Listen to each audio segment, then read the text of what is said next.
Ringrazio moltissimo l'Associazione Veneta per lo sviluppo sostenibile e la Confartigianato del Veneto per questa iniziativa dedicata agli ITS nell'impresa.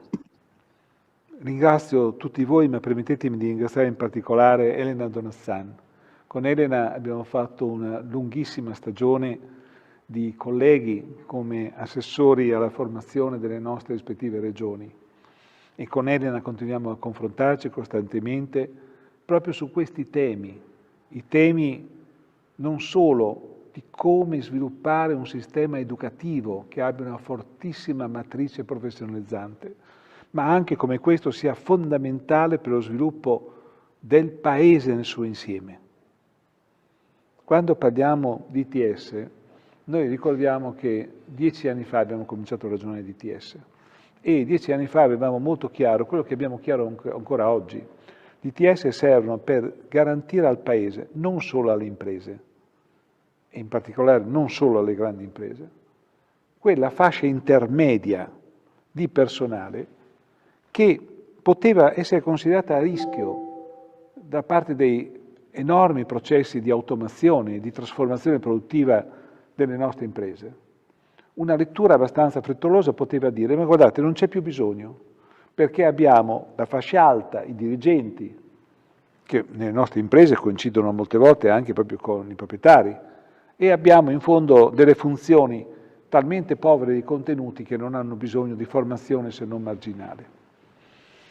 Tutto quello che era al centro veniva sostituito da macchine. In realtà abbiamo imparato, e lo stiamo imparando, che in realtà proprio questa fascia centrale dell'occupazione, cioè quella di tecnici che sanno gestire i processi di trasformazione produttiva, che sanno gestire i servizi necessari alla trasformazione produttiva, oggi sono straordinariamente importanti e sono il cuore anche dello sviluppo. Stiamo parlando di persone che non soltanto devono avere delle competenze, ma devono anche avere la capacità di gestire le competenze degli altri e quindi di gestire la complementarietà. Il fatto che io so fare una cosa, tu ne sai fare un'altra e quell'altro ne farà un'altra, ma insieme possiamo fare molto di più. Quindi non soltanto competenze strettamente tecniche, ma anche competenze relazionali, competenze di conoscenza dei luoghi di lavoro, competenza nel capire come delle produzioni che sono sempre più personalizzate e rivolte a obiettivi specifici possono essere effettivamente gestite avendo in mente produzioni ad alto valore aggiunto proprio perché rivolte a specifici bisogni.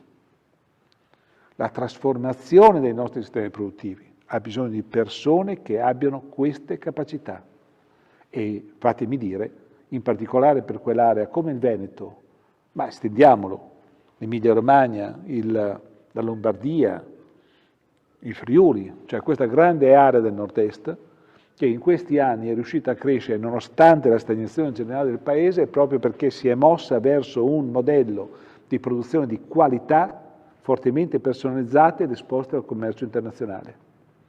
Bene, allora gli ITS sono importanti non e non solo per le singole imprese, ma per consolidare un sistema di imprese nazionale che dopo questa pandemia deve dimostrare di essere in grado di trainare l'intero Paese verso livelli di crescita di fatto sconosciuti da tempo. In questo noi abbiamo le questioni che avete e che state trattando oggi. Il primo tema è cosa sono gli ITS. Gli ITS non sono un prolungamento della scuola superiore, non sono neanche un'alternativa all'università, sono una modalità educativa con una forte identità, con una forte precisazione, che ha il suo senso nel rapporto con l'impresa. Una parte del sistema deve essere di consolidamento delle conoscenze fondamentali, degli strumenti fondamentali dell'astrazione e della sperimentazione, e dall'altra parte però un luogo di formazione che è dato dall'impresa. L'impresa come luogo di formazione e di educazione.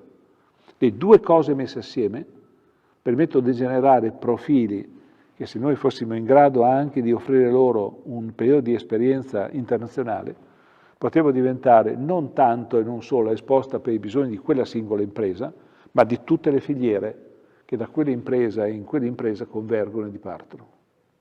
Quindi bisogna dare più identità agli ITS, riconoscendo che sono una modalità educativa con una propria identità. Il Recovery Fund è uno strumento che noi possiamo utilizzare per permettere di fare quel salto che ci è necessario, ma è uno strumento, cioè è uno strumento di politica, non è la risposta, è lo strumento. La nostra risposta è ritrovare come Paese un indirizzo molto chiaro di sviluppo, al cui interno i sistemi educativi, e in particolare questo, sono pilastri essenziali per uscire dalla stagnazione. Su questo, certo che dobbiamo incentivare gli studenti, ma lo incentiviamo soprattutto facendo conoscere meglio che cosa noi offriamo, dando una cornice nazionale che permetta ai ragazzi di cercare e di trovare le risposte ai loro bisogni. Ci vuole più orientamento, investiamo di più nell'orientamento e permettiamo ai ragazzi poi di fare esperienze anche connesse fra di loro. Dovremmo dare sicuramente un incentivo per assumere più studenti dagli ITS, ma il problema è aumentare il numero degli studenti degli ITS, perché oggi paradossalmente noi abbiamo che la quasi totalità dei ragazzi degli ITS lavorano e dobbiamo comunicare agli altri che andare all'ITS non è una sottospecie di scuola, ma è la scelta principale. Su questo certamente c'è un problema di rapporto con l'università, con la ministra Messa stiamo studiando, le università stanno lavorando per fare corsi di laurea che abbiano un carattere di professionalizzazione, ma sono separati rispetto agli ITS. Gli ITS devono avere una loro identità. Certamente stiamo creando i ponti per eventualmente chi volesse, anche non subito, mettere a valore un'esperienza di ITS per poter poi, anche non subito, in futuro, proseguire con un percorso universitario. Ma fa parte di quel disegno più ampio, quello che vede che l'educazione è un fatto permanente, l'educazione è un pezzo di vita che deve permanere nel tempo e quindi bisogna mettere a valore tutte le attività che vengono fatte. Su questo io credo, e lo credo veramente, che noi dobbiamo imparare dal sistema tedesco, ma non dobbiamo essere schiavi dei modelli altrui.